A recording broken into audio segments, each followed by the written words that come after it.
The Batesel family believes that they're being stalked. For 25 years, the stalker has followed them from house to house, invading their personal lives and disrupting their daily routine. State police won't investigate. Neither will the FBI, because the stalker that the Batesels describe is not a man or a woman. It's a ghost.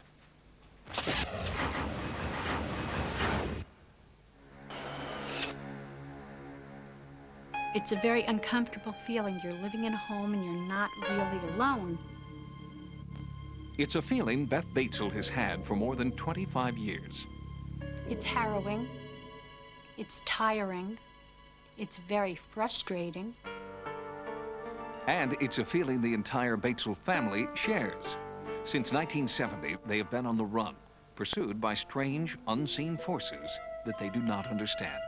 Bob and I got married in 1970, and after a year of working and saving, we bought our first home in New Brunswick, and that's where this particular phenomena all began. The Batesel family was very nice. They were very intelligent and good neighbors. And according to the Rutgers University students who live there now, the Batesels' first home is not haunted. I've never felt any strange feelings like anybody's watching me or anything. I never have any problem being alone in the house. But it was quite a different story when this unassuming duplex was occupied by Beth and Bob Batesel. At first we thought it was each other pulling tricks on each other, things being moved, lights being left on. We were beyond skeptical. Where if someone told us we heard noises upstairs, we would have said, sure you did, you know. What really sealed it, we were sitting and watching the news one evening, and all of a sudden there was an odor, and we were both kind of looking around, watching the news, but concentrating on the odor, and suddenly something came into our vision sight, and that was a cigarette. It was a lit cigarette, and it was floating down from our ceiling. Beth and Bob moved out, started a family, and continued to be haunted. The next significant house would have been in Clinton, New Jersey, where 3 out of the 4 of us got pushed down the flight of stairs by unseen hands. As the children grew up, the ritual of packing, moving, and unpacking became just another part of life. As a family, they have lived in 11 different houses throughout the state of New Jersey. Recently, they decided to try a more rural setting in the woods near Lake Ariel, Pennsylvania. When we moved here, we thought that it was the best thing we could do for the simple reason that it was out of state. But even putting 200 miles between themselves and their last home has not kept the unwanted hauntings off their trail. Some paranormal force has followed them here. Lisa and Laura Batesel were the first to sense that something was terribly wrong in this house as well. We were watching TV, and she said, look, and I turned and I looked, and I saw something in the window. Lisa came tearing up the stairs, telling us something. She was babbling. It was my cat hanging by a rope with its eyes gouged out. I knew nothing had happened to the kitten. I knew that what they had seen was an apparition of the kitten. Over the years, Beth and Bob have consulted numerous paranormal investigators, including psychologist Carl Schlotterbeck. I think there's a rich combination of things happening. One, I think that there are spirits attached to them as a family.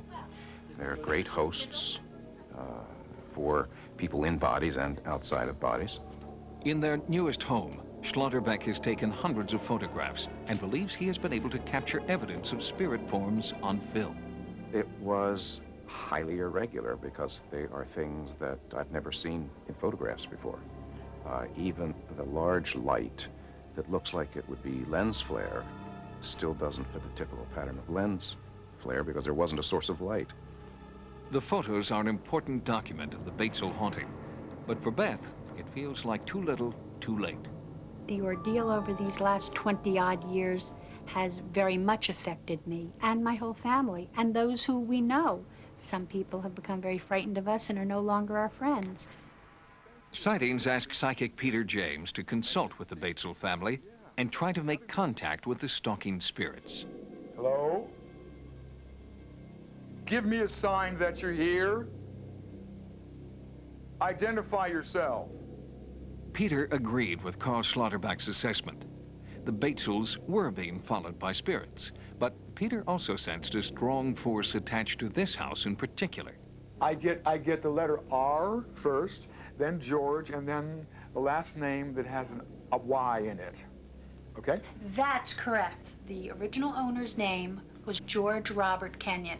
Did he die tragically? Did he die abruptly? Yes, he did. He got killed by a train in 1937. Who's here? Identify yourself. From what I got, just a brief glimpse of the female, it reminded me of you for just a quick moment. There was a particular time when Bob saw an entity that looked like me and thought it was me. Okay. Because it was clothed in something that I happened to be Wearing wearing. at the time. I feel two females, one being child, the other an adult, and I felt a lot of sadness from the child entity. And in the room where the bunk beds are in the basement, I felt a lot of sadness. I wanted to cry, and I wanted to be held, and I heard that music box, and I kept calling for Daddy, Daddy. And just a few hours after Peter James's emotional connection with the spirit of an unknown child, a thin, eerie wail was heard, as if the spirit had perhaps felt the connection too. Roughly speaking, it's Is that Mommy?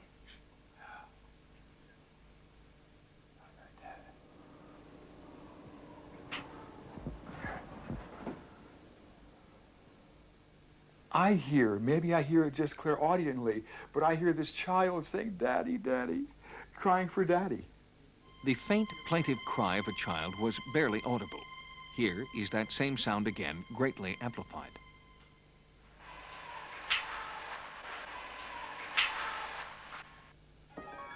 Take it easy. Come forth, I'd like to help send you on. You don't belong here anymore.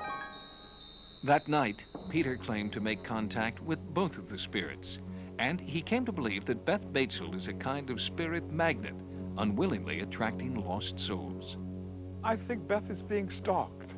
I think she's being followed. She has an aura that I think attracts these entities to her. Peter believes that Beth has a special kind of spiritual energy that is comforting to these spirits, and that while the haunting activity may appear frightening, the Batesels must understand that the forces here are not trying to harm them. We've learned many things. We never thought that the houses we moved in were haunted. We always felt that they were following us. I don't believe that houses are haunted at all. I think people are haunted. Since Peter James's visit to the current Batesel home, the unsettling haunting activity has subsided. However, the spirit they now know as George continues to make his presence felt.